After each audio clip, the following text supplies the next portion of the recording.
So it seems like so far this year we haven't gotten any new Masterpiece Transformers, at least not any new third party. Yes, we did get the Lio Convoy this year, but it seems like we haven't gotten anything new. So I'm asking a question: what if Masterpiece ended and we got no new Masterpiece Transformers? How would that affect the collecting? Well, it would affect it drastically. I'm going to talk about different stages of people's collections and collecting and where they are. I'm going to talk about the secondary market and how it would spike, but how it would change. Also want to talk about third-party retailers. These people that sell us these things, what would they do? What's the impact they would have? And then, of course, me personally, how I would handle it. All this is coming up.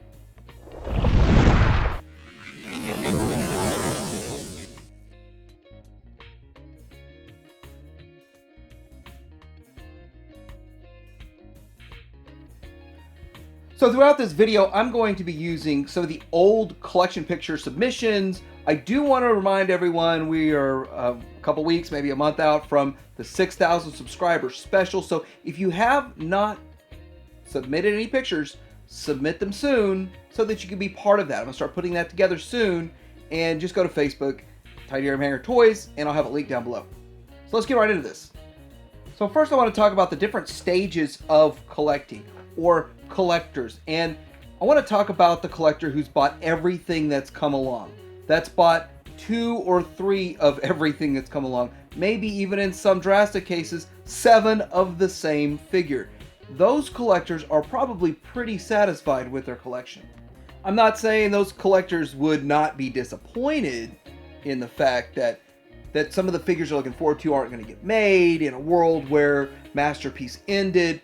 They would definitely be disappointed in some of the characters not getting made or better versions coming along, but more than likely they're pretty satisfied with what they have. They're pretty happy with what they have, and so it wouldn't really be the end of the world to them. So the next type of collector I want to talk about is someone who's maybe just getting started, has maybe even bought some figures for a few years and is starting to build up a decent shelf, a decent display, something that looks good, it looks attractive, and knowing that no new figures are coming out, well, still happy with where they are with this. It's not the only thing that they collect many other things, and it's nice to just have a shelf or two of great looking figures to display. And I think the majority and the vast majority of collectors fall into sort of a middle ground where they have quite a bit, but not every single release that's come out, not duplicates, triplicates, whatever, but pretty happy with where they are, have a short list of figures they really, really want, maybe another dozen characters they'd like to fill their shelves out with, and would still want to continue this hobby. And continuing this hobby actively would mean you'd have to go to the secondary market. So currently there are a lot of figures that command $300, $400, maybe $500. If Masterpiece Transformer figures stopped getting manufactured, we would see a price jump drastically.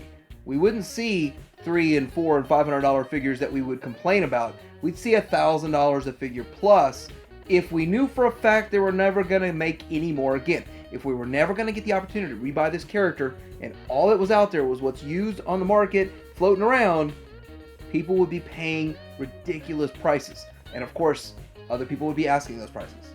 Of course, the question remains, would demand still be there? Would people still want these old figures they don't have in their collection to fill out their collection if we don't have new stuff coming? If there's nothing new keeping this line fresh and alive, then why would people still be in it? Well, guess what? They're based off of 1986, 1984 toy line. There hasn't been anything new in the media for G1, so really it's all old anyway, if you think about it. So we're still chasing the old in a way. What I think I would see happen is collectors that are wanting to get out of the game because of one of two reasons. A, they don't want to spend $1,000 a figure or high, extremely high prices. But the other end of wanting to get out of it is if I sold all my figures for $1,000 a piece and I have 12 or 15 figures, I can make 12 or 15 $1,000. That would be quite impressive. But who's the buyers that can afford to pay $1,000 a figure? I mean, that kind of question pops in your head. But people are paying $500, $600, $700 right now. Imagine a few years from now, if we had no new figures come out, people would be willing to pony that money up. But I really don't think too many people would quit the hobby if, say, they can't get their Spindrift 2.0. Or even the rest of the Headmasters. I really think we are at a point where enough figures have been made that it's worth collecting even if you can't get every single figure. Because the theory out there is we'll never get every single figure in all of G1 anyway. So what we have now is such a great representation of the G1 toy line that we're pretty much lucky it's come as far as it has. So I now want to talk about third-party distributors, the impact that we would have on third-party distributors if no Masterpiece Transformers were made again, no third-party Transformers were made again, if we simply just didn't have them anymore. If for whatever reason we no longer got them, what would happen? Well, first off, they would have to sell out of their inventory. They would need to liquidate their current inventory, get rid of their inventory, and they probably would relatively quickly once people find out we're not getting anything new. And then they would sell through that stock. But what's going to happen once they do sell through that stock? So what they have already been doing, and if you haven't noticed, most third-party Masterpiece Transformer distributors don't just sell Transformers. They've been diversifying for years, getting into other product lines such as Star Wars figures or even Super 7 figures, not just Transformers either. Some of these companies are selling the Super 7 figures. Also, I've seen them selling other toy lines like Turtles and such. So the diversification of these companies would keep them around and keep them viable and keep them operating and making a profit. They already have an infrastructure with suppliers, where they have customers, they already have the logistics worked out. So basically just finding the right products to meet the demand for changing clientele and other customers. But that's what they've been doing all along. I don't know if you've noticed this, but wherever you get your Transformers from, they are selling more than just Masterpiece Transformers. So I want to talk for a minute about mainline. So in this fictional world where we don't get Masterpiece Transformers anymore, the mainline still can put out figures, and they would still be putting out figures. But I start to wonder, would demand even dwindle for these, or would demand increase for the mainline figures if there was no more Masterpiece? I really think people who collect Masterpiece don't always collect mainline, and I don't think that all mainline collectors avidly or actively collect Masterpiece. I think there's a bit of a divide there. There's quite a few people that do both, of course, but I think there's more that do one or the other, and so does it really affect it? I'm not sure. I do know that not everybody can sell the official stuff, and that's just the way it is.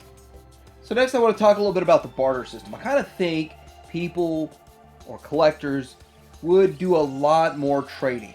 If we didn't get new releases and we were just living off the old stock, the old existing figures, that there would be a lot of trading back and forth. I think that that's where it would be more prevalent than the buying, than people having to whip out $1,000 every time they buy a figure. I think if more people would say, hey, I've got this figure, I don't really want it, I didn't really like it, but somebody else says they like it, so I'll trade it for one I want, and that's kind of how they would go. I really think that nowadays there are some trades. I see trading going on and stuff. I've done a little bit, but it's not really something I enjoy. I don't like that so much. I think that both parties have to be satisfied in the end, and a lot of times someone feels cheated. So that's something that I think would just be more popular in a world where we weren't getting new releases. So now I'm going to tell you what I would personally do. If I found out tomorrow I wasn't even going to be able to finish my Fans Toys combiner sets, I wasn't going to be able to even actually complete my DX9, if we got no more Masterpiece Transformers, I still would be perfectly happy with my setup. I would probably rearrange my figures every once in a while, but I would keep these displays, And a lot of it is because I collect vintage figures. I'm a big collector of vintage, and when you collect vintage stuff, it's finite. There's not going to be new vintage stuff. I mean, yeah, now Hasbro's trying to do that with the retro collection, but you're not really going to add to a toy line from 35 to 40 years ago. There's nothing new for it. So collecting that stuff is very satisfying to me. So if something ends and it's over and there's only this many figures made, this is the maximum amount you could even acquire, it actually becomes more fun for me. I have more fun knowing that there's an end in sight. I can get everything possible and have my display as the best display I could ever get, and it wouldn't bother me. I wouldn't be upset, and I wouldn't quit. I actually would get more excited about the collecting knowing that there's an end. Kind of sometimes it gets frustrating knowing there's no end, and it just keeps going and going and going. When am I finally going to stop having to trade up, stop getting these new options? I mean, sometimes it's frustrating.